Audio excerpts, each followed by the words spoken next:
আল্লাহর নবী সলাতে এমন কোনো দিন হয়নি যে এই দোয়াটা না পড়ে তিনি সালাম ফিরেছেন। সেটা কি? আমরা চাঁপাইনবাবগঞ্জ জেলার মানুষ হিসাবে সবাই ভালোভাবেই জানি। সেটা হলো দুআয়ে মাসুরার দ্বিতীয় অংশ, আল্লাহুম্মা ইন্নী আউযু বিকা মিন আযাবি জাহান্নাম। আল্লাহ, তোমার কাছে জাহান্নামের শাস্তি থেকে বাঁচতে চাচ্ছি। ওয়া আউযু বিকা মিন আযাবিল কবর, তুমি আমাকে কবরের শাস্তি থেকে বাঁচাও। ওয়া আউযু বিকা মিন ফিতনাতিল মাসিহিদ দাজ্জাল, তুমি দাজ্জালের ফিতনা থেকে বাঁচাও। ওয়া আউযু বিকা মিন ফিতনাতিল মাহি ওয়াল মামাত, ইহকাল এবং পরকালের ফিতনা থেকে বাঁচাও। ওয়া আউযু বিকা মিনাল মা'সাম ওয়াল মাগরাম, বড় পাপ এবং ঋণ কর্জ থেকে বাঁচাও। রাসূল সাল্লাল্লাহু আলাইহি সাল্লাম দিন রাত যেসব জিনিসগুলি থেকে বাঁচতে চাইতেন তার একটি হলো জাহান্নাম, একটি হলো কবরের শাস্তি, আর একটি হলো উল্লেখযোগ্য বড় পাপ ও ঋণ কর্জ। ঋণ কর্জ জায়েজ হলেও ঋণ কর্জ ভালো নয়। মানে ঋণ কর্জ অবস্থায় মানুষ মারা গেলে তার জানাজা হবে না, আর সব পাপ ক্ষমা হয়ে গেল, ঋণের পাপ ক্ষমা হবে না। মানুষ তো বুঝে না, ছেলে মেয়ের পাল্লাই পড়ে, বোকা বইয়ের পাল্লাই পড়ে ওই ব্যাংকে টাকা উঠিয়ে বাড়ি ঘর করছে। বউ যদি বলতো কুঁড়ে ঘরে থাকতে রাজি আছি, ব্যাংকের টাকা উঠাতে হবে না, ওই বাড়িতে রাজি নই, তাহলে লোকটা একটু বুঝতো। তো বউ তো হচ্ছে হস্তিনী, ও তো ঢং নেই, কিভাবে সংসার চলবে। এদেশের মানুষ তো বউকে দিয়ে সংসারের সব কাজ করায়, মাঠেরও কাজ করায়, নিজেরটা না হলেই খেপে যায়। তো সেও মনে করে যে কর্জ নিয়ে ব্যবসা বাণিজ্য বাড়ি ঘর করুক না, থাকা খাওয়া ভালো হলেই তো হলো। ঋণ কর্জ থাকলে জানাজা হয় না। তো মহান আল্লাহ বলেন, তোমরা তোমাদেরকে জাহান্নাম থেকে বাঁচাও আর পরিবারকে বাঁচাও। তাহলে পথঘাট এমন আছে যা দিয়ে নিজেকে বাঁচানো যায়, পরিবারকে বাঁচানো যায়। আজকের জন্য নিজেকে বাঁচানোর ব্যাপারে অল্প একটু কথা। উকবা ইবনে আমের রাদিয়াল্লাহু তাআলা আনহু বলেন, আমি একদা আল্লাহর নবীকে বললাম, মান নাজাত, জাহান্নাম থেকে বাঁচার পথ কি? এটাই জিজ্ঞাসা। এই ছেলে, অপ্রয়োজনীয় কথা কি বলছো? চুপ থাকো। কেউ কষ্ট দেখ, কিছু বললো, ধৈর্যের পরিচয় দাও। ধৈর্য যেন ঘোড়ার ডিম না হয়। মানে ধৈর্য একটা জিনিস, সেটা কেউ কিছু বললো আমি তার উত্তর দিব না, তার নাম ধৈর্য। আমি আব্দুর রাজ্জাক বিন ইউসুফ, আমাকে কেউ যদি একবারে ফেসবুকে ইউটিউবে ধুয়ে ছেড়ে দেয়, আমি তার নামটাও নিব না, আমি তার নামই নিনে। আমার জীবনে আমি কোনোদিন মাযহাব নিয়ে কথা বলিনি, মাযহাবের পাতা ছিঁড়ে দিয়েছি। আর আমি কোনোদিন কারো বিরুদ্ধে কথা বলিনি, সে যাই বলুক। আমি তার বিরুদ্ধে কথা বলা প্রয়োজন মনে করি না। আর যারা বলছে তাদেরকে আমি আলেমও বলি না। না, আলেমের এটা গুণ নয় যে ফেসবুক আর আপনার ওই ইউটিউব হবে হাইকোর্ট আর জজ কোর্ট, বিচার ওটাই হয়ে গেল। জালেমের বিচার দুইবার হবে, জালেমের বিচার দুইবার হবে, একবার ইহকালে হবে, একবার পরকালে হবে। আল্লাহর নবী বলছেন, ইন্নাল্লাহ ইউমলি লিযালিম, জালেমকে আল্লাহ সুযোগ দেন জুলুম করার। ওয়াইদা আখাযাহু লাম ইউফলিথু, আর যখন ধরেন তখন আর ছাড়েন না। মাত্র 45 মিনিট দেশ ছেড়ে দিতে হবে। কত দিন জুলুম করবে সে কথা আল্লাহ নবী বললেন না। হাদিস বুখারী মুসলিম। আল্লাহ নবী বললেন, জালেমকে আল্লাহ জুলুম করার সুযোগ দেন। কত দিন জুলুম করবে এ কথা বললেন না।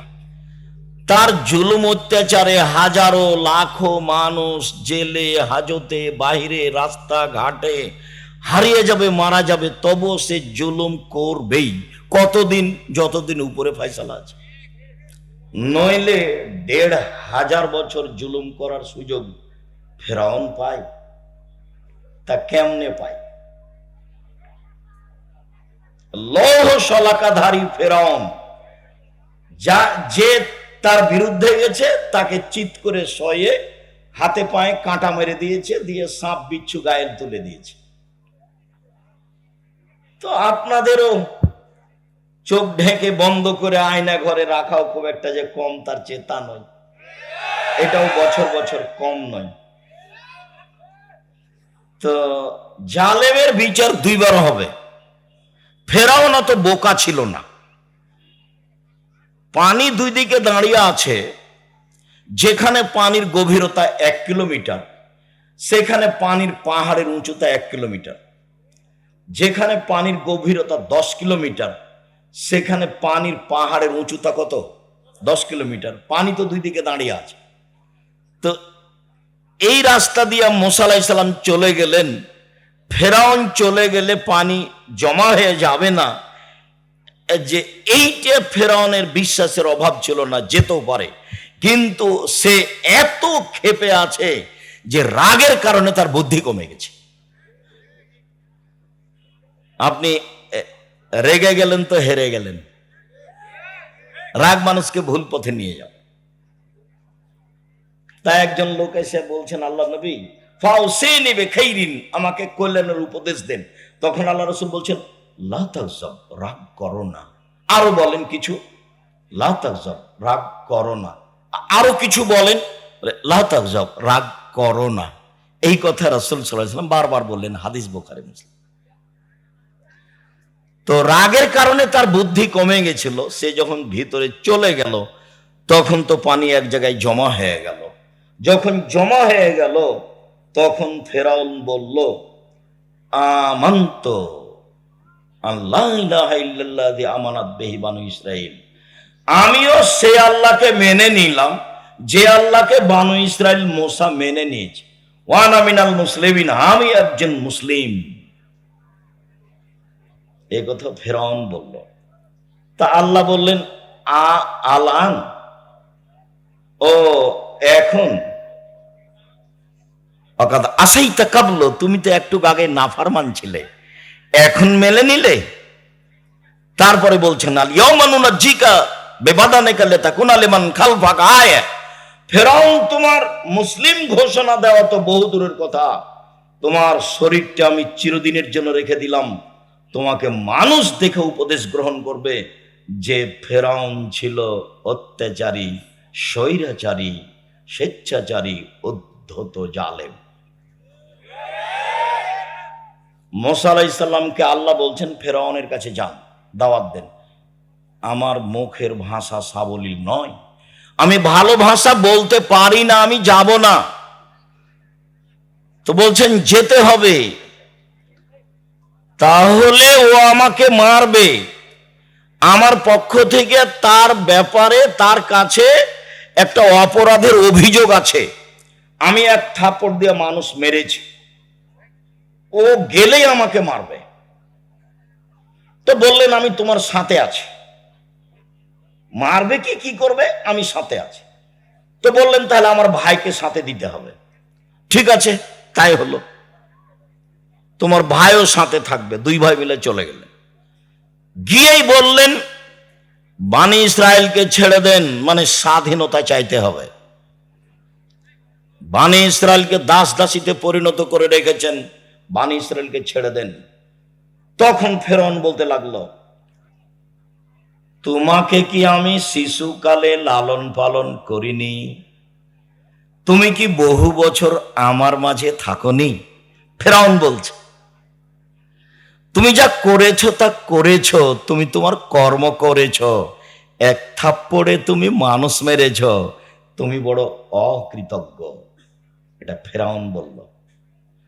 তখন মুসা আলাইহিস সালাম বলছেন, আমি যা করেছি তা করেছি, আমি ভুল পথে ছিলাম। মানে এক থাপ্পড়ে মানুষ মেরেছি, এটাই ঠিক, আমি তখন ভুল পথে ছিলাম। আমি তোমার ভয়ে দেশ ছেড়েছি, আমার প্রতিপালক আমার প্রতি দয়া করেছেন, আমাকে জ্ঞানে গুণে পূর্ণ করেছেন, তিনি আমাকে নবী করেছেন। তুমি আমার প্রতি অনুগ্রহ করেছ, অনুগ্রহ করে তুমি খোঁটা দিয়েছ, খোঁটা দিয়ে তুমি বানী ইসরাইলকে দাস দাসীতে পরিণত করেছ। তুমি বড় উদ্ধত স্বৈরাচার সীমা লঙ্ঘন করেছ। জালেমের বিচার দুইবার হবেই। রাসূল সাল্লাল্লাহু আলাইহি সাল্লাম বললেন যে বাঁচার পথ তিনটে। এক, নিজেকে কন্ট্রোলে রাখো, বাড়ির বাইরে যায় না। দুই, মুখখান বন্ধ রেখো, মুখ ব্যবহার করো না। তিন, পাপের জন্য কাঁদো, জান্নাত পেয়ে যাও। এক, মুখ বন্ধ রেখো। ভালো কথা ছাড়া মুখ দিয়ে ব্যবহার করতে পারবে না। চিরদিনের জন্য আড্ডা পিটা হারাম। দোকানে বসে ল্যাংটা মেয়ে নাচবে, আর আপনি বসে চক্ষু ঠান্ডা করবেন, কলিজা ঠান্ডা করবেন, মনটা ঠান্ডা করবেন। এই নোংরা নেক্কারজনক জঘন্য কাজ ত্যাগ করতে হবে। চিরদিনের জন্য দোকানে বসে আড্ডা পিটা হারাম। দুইজন যেখানে বসে আছে সেখানে যাবেন না। উপার্জন করে খান, 5 ওয়াক্ত সালাত আদায় করবেন, এশার সালাত আদায় করে ঘুমিয়ে যাবেন। রাত 10টায় ঘুমিয়ে যাবেন, রাত 3টায় উঠবেন, 5 ঘন্টা ঘুম হয়েছে। 3টায় উঠে কিছু 2 রাকাত সালাত আদায় করবেন, প্রয়োজনীয় জিনিস আল্লাহর কাছে চাইবেন। রাত 3টার পরে আল্লাহ মানুষের নিকটে হয়ে যায়। রাত 3টার পরে যদি মানুষ উঠে, তখন মানুষ কার নিকটে হয়ে যায়? আল্লাহর নিকটে হয়ে যায়। তখন যা বলে সেটাই গ্রহণ হয়। একাধিক সহিহ হাদিস, সে আলোচনা এখন নয়।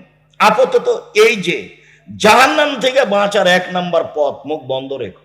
মুখ ব্যবহার করতে হবে না, ক্ষমতা দেখাতে হবে না। দাপট দেখে 2 দিন বেঁচে থাকার প্রয়োজন নেই। দাপট হারিয়ে যাবে, দাপট হারিয়ে যাবে, চিরদিন থাকবে না। ক্ষমতা চিরদিন থাকার জিনিস নয়। জরুরি প্রয়োজন ছাড়া বাড়ির বাইরে যাওয়া হবে না। উপার্জন করে আসবেন, বাড়িতে ঢুকবেন, আহাল পরিবার আছে, ছেলে মেয়ে আছে, তাদের সাথে থাকেন, কথা বলেন।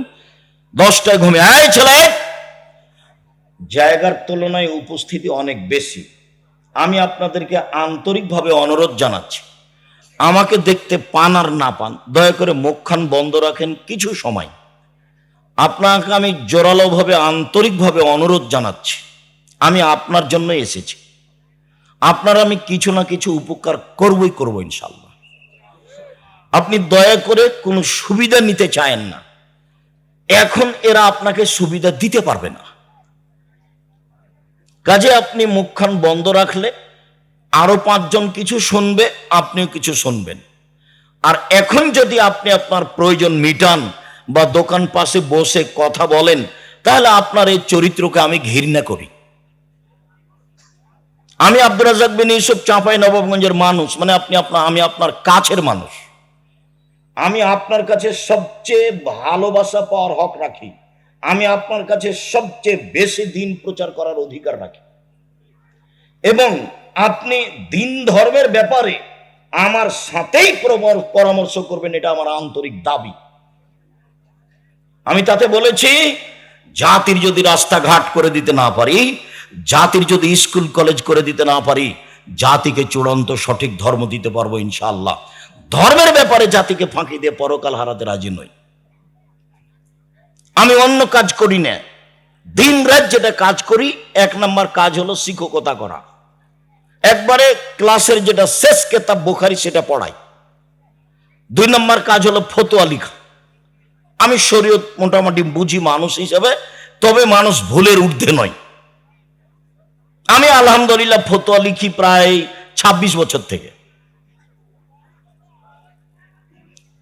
আর দিন ধর্ম প্রচার করি, তখন অপ্রয়োজনীয় কোনো কথা বলি না, কোনোদিন কেসা কাহিনী বলি না। একবারে 90 সাল থেকে এখন পর্যন্ত সব চ্যালেঞ্জ দেওয়া আছে। কোনো জায়গাতে যদি দেখা যায় যে আমি মাযহাবের ব্যাপারে কথা বলেছি বা সরকারি কথা বলেছি, তাহলে আমি জাতির সামনে কথা বলবো না। এক, মুখ বন্ধ রাখতে হবে। মুনাফিকি করে কোনো লাভ নেই। দিনরাত হ্যাঁ করে হেসে এর ওর বিরুদ্ধে বলে এখানে সেখানে গিয়ে তাহাজ্জুদ পড়ে জান্নাত কিনা যাবে না। আর এসব এক শ্রেণীর অশিক্ষিতা মেয়ে, ওর বাপে বলেছে আমার মেয়ে master degree pass. Master degree pass যে তুমি, তো তোমার মাথায় কাপড় নেই। তুমি কে বললো তোমাকে মাস্টার ডিগ্রি পাস করবে? তুমি কি করে শিক্ষিতা হলে?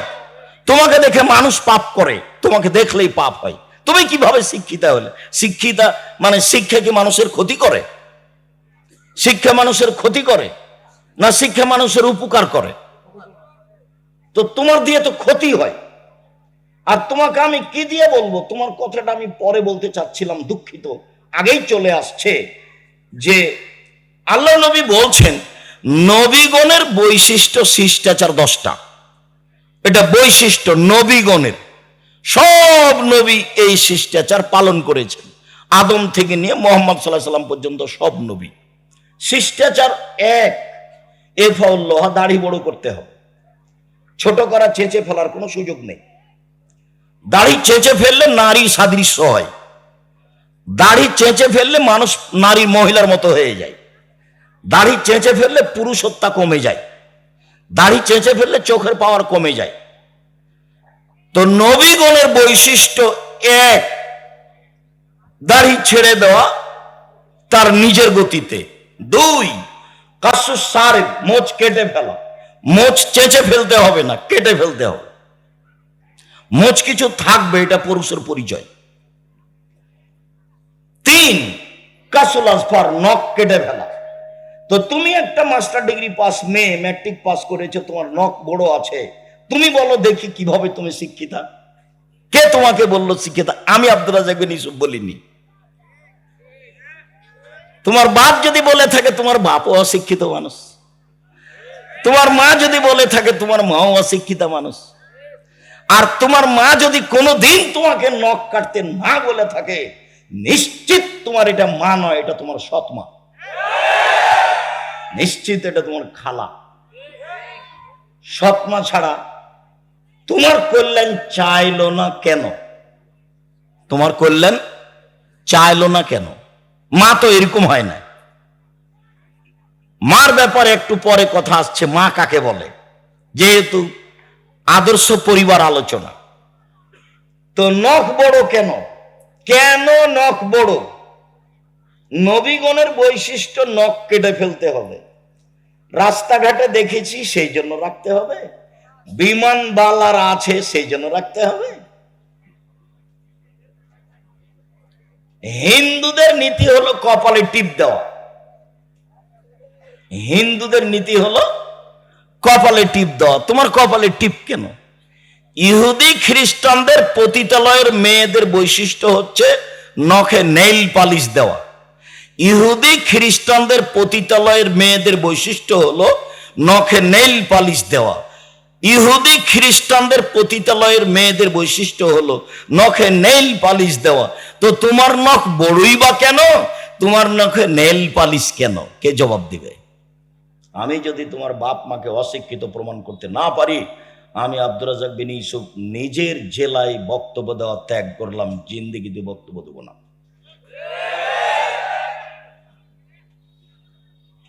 শিক্ষিত হও, চেষ্টা কর। মানুষই চেষ্টা করতে পারে, গরু ছাগল নয়। পশু প্রাণী পারে না। নাথফুল এবেদ, বগলের লোম উঠিয়ে ফেলতে হবে। নারী পুরুষ একই হুকুম। বগলের লোম কেটে ফেলার কোনো সুযোগ নেই। যেভাবে সম্ভব, যেভাবে সহজ করেন, উঠে ফেলতে হবে। হালাকুল আনাত, নিচের লোম পরিষ্কার করতে হবে, ঊর্ধ্বে টাইম 40 দিন। যেভাবে সহজ, যেভাবে সম্ভব।